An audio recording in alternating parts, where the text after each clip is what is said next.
Le journal Yasmine Adoko.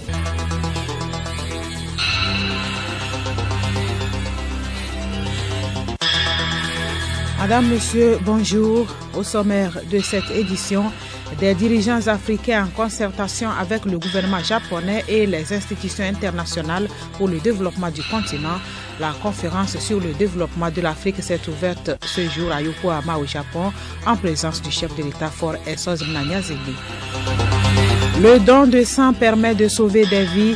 Les praticiens hospitaliers du Togo ont lancé hier un projet de sensibilisation pour promouvoir le don de sang.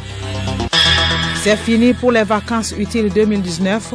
Plus de 1400 élèves ont clôturé les activités de ce programme qui vise à promouvoir l'excellence et offrir aux jeunes des moments de distraction, d'éducation et d'apprentissage.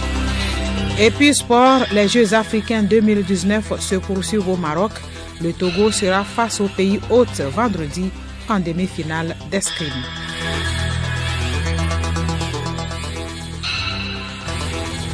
Radiolomé.tg. La 7e conférence internationale de Tokyo sur le développement de l'Afrique s'est ouverte ce mercredi à Yokohama au Japon.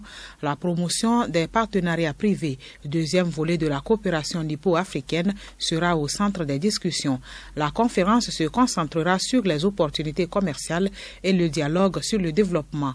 Les dirigeants de plus de 50 pays africains, des responsables de plusieurs organisations internationales prennent part à cette rencontre de 3 jours. Parmi eux, Faure Essozi-Mnanya Nyazingbe, le chef de l'État qui s'est rendu hier dans la ville martyre du séisme suivi de tsunami de mars 2011. Le 11 juin de la même année, en visite officielle au Japon, le président togolais avait été le premier officiel étranger à se rendre auprès des sinistrés. Léontina Togima. 8 ans après, Faure Essozi-Mnanya Nyazingbe est allé sur les lieux de la catastrophe. C'est un retour en point d'émotion lorsqu'il évoque le souvenir de cette tragédie. Nous avons encore le souvenir de ce que nous avons vu en 2011, où d'abord nous avons vu l'étendue des dégâts qui était important, les maisons détruites, complètement renversées sans dessus-dessous, mais un spectacle, je dirais, apocalyptique. Aussi, nous nous souvenons avec beaucoup de missions des sinistrés qui étaient dans des gymnases, qui étaient même le sol. On voyait bien dans leur regard la tristesse, la peine, la douleur de ceux qu'ils ont perdus. On voyait bien qu'il y avait des personnes qui n'avaient plus aucune nouvelle de leurs proches. On lisait dans leur regard aussi une forme d'interrogation.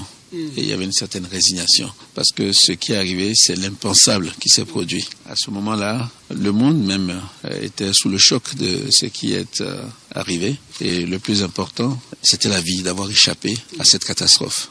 Mais ce qui m'avait aussi frappé, je me souviens bien qu'il n'y avait pas de la panique. Il y avait une forme de résignation, mais il n'y avait pas d'affolement. Il y avait une forme de sagesse face à la fatalité. Il n'y avait pas de colère, pas de revendication. Et ça m'avait beaucoup marqué. Donc ce sont les images que nous avions de ce lieu. Une visite pleine d'émotions, mais pleine d'espoir aussi, avec une reconstruction de cette commune. Pour Faure Essozi-Mnanya Nyazingbe, ceci a été rendu possible grâce à l'engagement de tous, poussé par le courage, la confiance en soi et le goût du travail. De revenir aujourd'hui où on ne voit plus aucune trace de ces dégâts, aucune trace de ces destructions. Donc on mesure l'effort qui a été fait pour réparer, pour reconstruire et pour renforcer. On voit que la vie a repris totalement la place. Je crois que si on n'avait pas vu l'étendue des dégâts, on ne saurait pas qu'il y a eu quelque chose ici. Et je voudrais, par ma modeste voix, vraiment féliciter les autorités municipales, féliciter le gouvernement pour cet effort de reconstruction qui a été fait. Je suis particulièrement impressionné qu'en 8 ans seulement, on a l'impression que tout a été reconstruit et de savoir que toutes les victimes ont retrouvé un foyer, sont logées et ont repris le cours de leur vie. Et je voudrais saluer et dire combien nous sommes admiratifs de la résilience de la société japonaise, de la force de la société japonaise qui dit que face à la fatalité. Et bien, le pays, la communauté, la société a su réagir. C'est avec plaisir que j'accepte la proposition de monsieur le maire d'avoir un jumelage entre cette localité et une des villes du Togo. Lundi déjà, le président de la République a rencontré les premiers responsables de Mitsubishi Corporation, une unité industrielle intervenant dans les domaines des infrastructures, de la logistique, du développement, des finances, des énergies et dans bien d'autres secteurs. La visite au siège de cette unité industrielle a été l'occasion pour le chef de l'État de vanter les potentialités dont dispose le Togo avant d'évoquer les domaines d'une coopération bilatérale agissante notamment dans le secteur de la fourniture de services électriques en lien avec la stratégie d'électrification rurale au Togo. En marge de la visite au siège de Mitsubishi Corporation, des ministres togolais et des investisseurs japonais ont eu toujours lundi un déjeuner d'affaires à Tokyo, une rencontre dominée par la présentation des 3 axes du plan national de développement PND.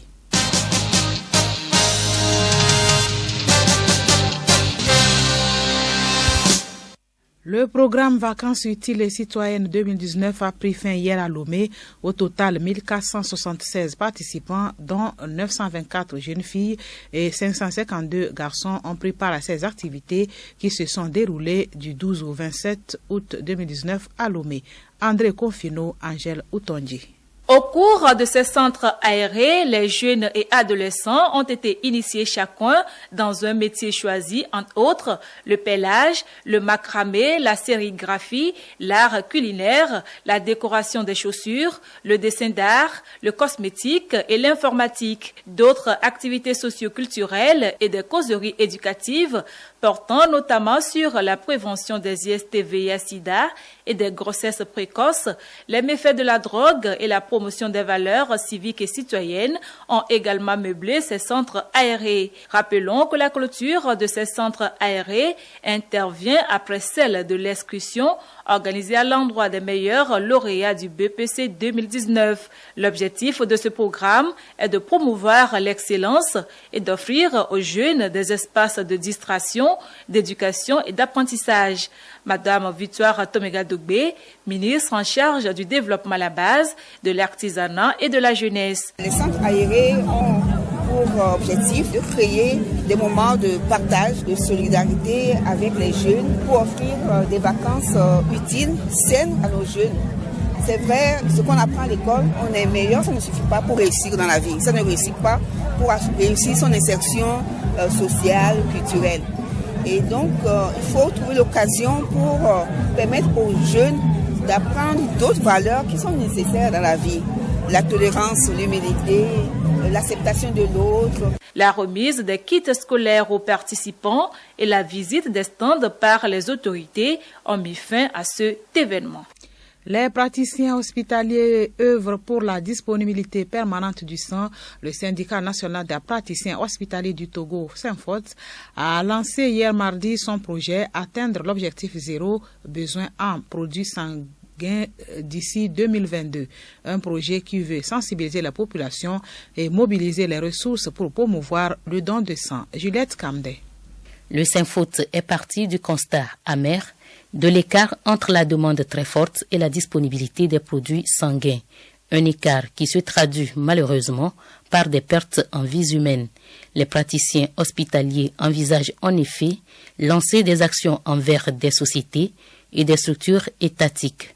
Dr Gilbert Tcholenyanou, secrétaire général du SYNFOT. Notre projet a l'ambition non seulement d'aider à combler le déficit en besoin qui s'élève à 35 000 poches de sang en tenant compte de la population togolaise actuelle, mais aussi, plus loin, de pouvoir trouver des moyens financiers qui vont aider à acheter les réactifs pour qualifier ces produits sanguins et aussi doter certains sites de banques de sang. Je prends le cas de 5 sites qu'on a identifiés pour la période 2019 à 2020. Il s'agit de Mandouri, de Mango, de la préfecture de Meaux, d'Agné et de Badou.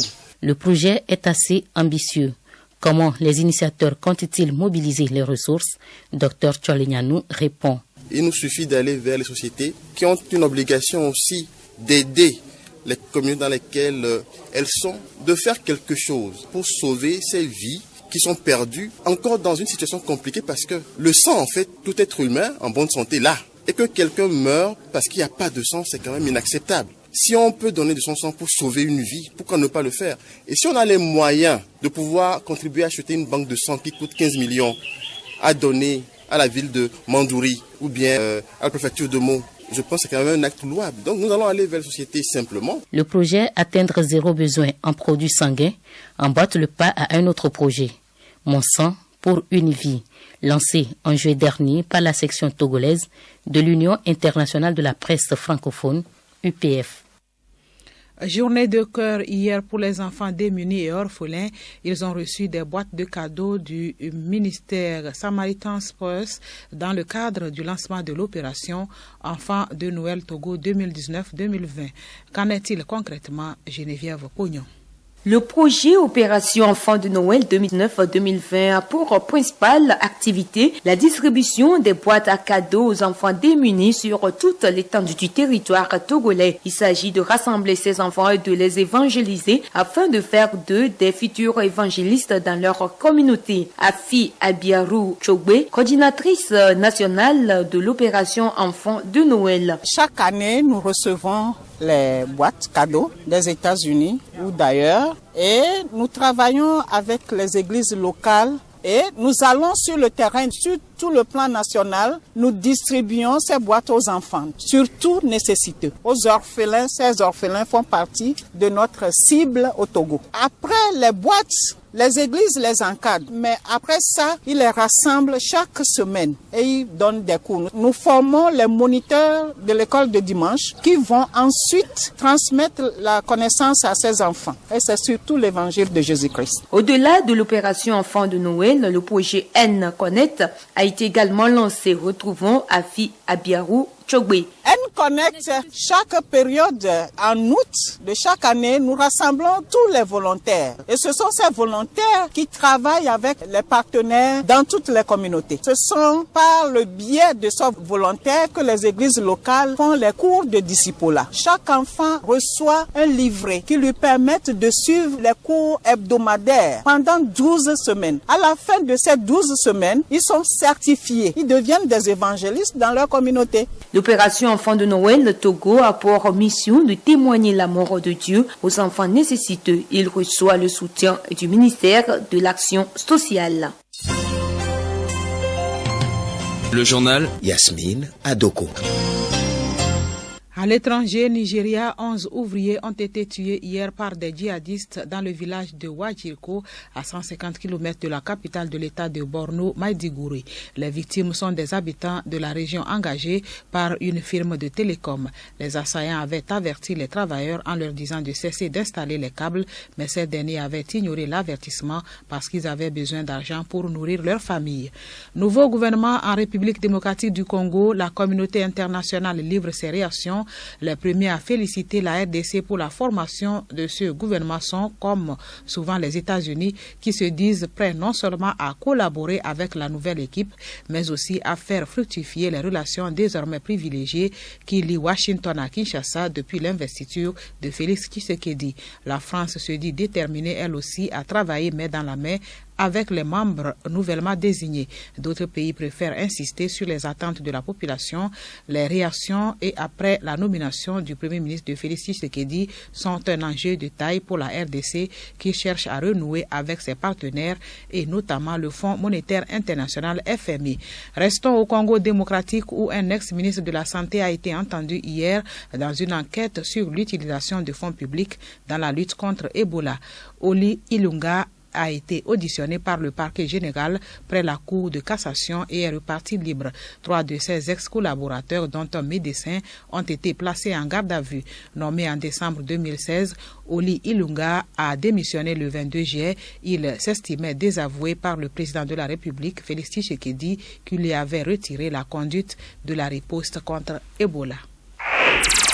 Écoutez Radio Lomé sur le web sur le www.radiolomé.tg. Magazine Santé Plus, malgré les sensibilisations sur les dangers de l'excision sur la jante féminine, cette pratique continue de plus belle dans nos contrées. Les acteurs de la question appellent à cesser ces mutilations génitales féminines et rappellent que la loi 98-016 reste en vigueur. Alice Berthe Barandao. Chaque année, des milliers de filles et de femmes meurent à la suite des mutilations génitales féminines. Les exciseuses continuent leur basse besogne en cachette, portant ainsi atteinte à l'intégrité physico-morale de la jante féminine. À la célébration le 6 février dernier de la Journée internationale de tolérance zéro contre l'excision, plusieurs acteurs de la question ont encore dénoncé le phénomène et étudié de nouvelles stratégies pour poursuivre le combat. Madame Babelem Nissao, membre de SIAF Togo. L'excision des femmes, c'est le fait d'amputer le clitoris, les lèvres et autres chez une femme. Ça se fait très tôt, à partir de 4 ans et allant à 12 ans. D'autres, c'est à l'âge adulte avant que la jeune fille ne se marie. Il existe cette pratique au Togo encore aujourd'hui? De nos jours, nous avons constaté que malgré les interdictions, il existe encore des pratiques qui se font en cachette au Togo. C'est pour cela que le SIAF a encore relancé cette date du 6 février pour vraiment revoir les stratégies, comment faire vraiment pour mettre la main sur ceux qui pratiquent cela et pratiquer les punitions. Par exemple, la prison, les exciseuses là, on doit aller les sensibiliser. Mais si ça continue, on sera obligé d'appliquer la loi. Quelles sont les ethnies qui le pratiquent le plus? C'est la religion musulmane. Par exemple, en pays Kotokoli, on le fait très fréquent. Les thèmes. Si on cite les pays de la nation, il y a le Mali, le Niger. De nos jours, celles qui sont un peu instruites refusent de le faire, mais ont des problèmes avec les parents. Il y a les peuples qui le font, mais pas comme en pays thème, parce que c'est une injure. En pays Kotokoli, nous savons que quand tu ne fais pas, même ta épouse, on t'insulte. Donc toutes sont condamnées à le faire pour éviter les insultes dans le foyer conjugal. L'excision cause d'énormes et graves conséquences à court et à long terme aux femmes. Ce que nous relève Dr Alex Combaté, médecin sociologue au CHR Lomé Commune. Nous avons des conséquences immédiates, notamment l'hémorragie, la douleur et des conséquences à long terme qui sont des séquelles de fistules vésico-vaginales, la mort des kéloïdes qui se forment au niveau de l'orifice vaginal qui donnent des difficultés aux femmes lors des accouchements. Toute ablation partielle ou totale des organes génitaux externes d'une femme est punissable au Togo selon la loi numéro 98-016 promulguée par Feu et Adema Nyasingbe depuis 1998. Attention, cette loi est toujours en vigueur à tout contrevenant, témoin ou toute personne ayant connaissance et n'ayant pas dénoncé seront punis et amendés. Passez l'information autour de vous. À mercredi prochain.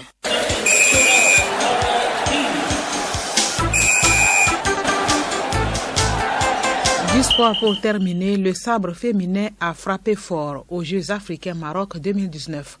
Le Togo accède en demi-finale face au pays hôte. Théophile Dandako. Togo-Maroc vendredi pour une place en finale du sabre féminin. C'est l'affiche qui fait rêver la délégation togolaise aux Jeux africains 2019.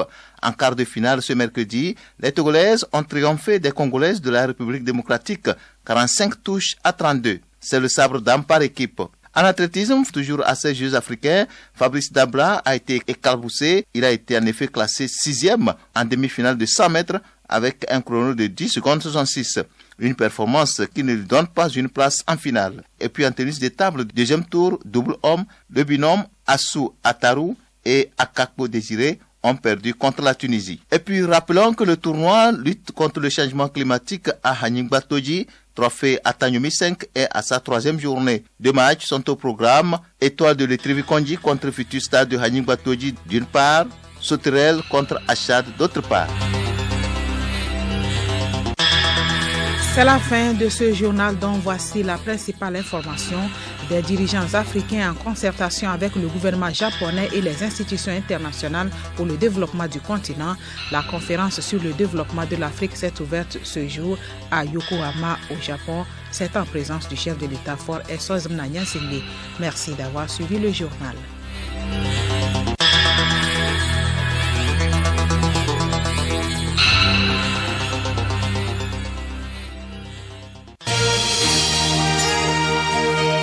Radio Lomé, boîte postale 434, email radiolomé@radiolomé.tg. radiolomé.tg.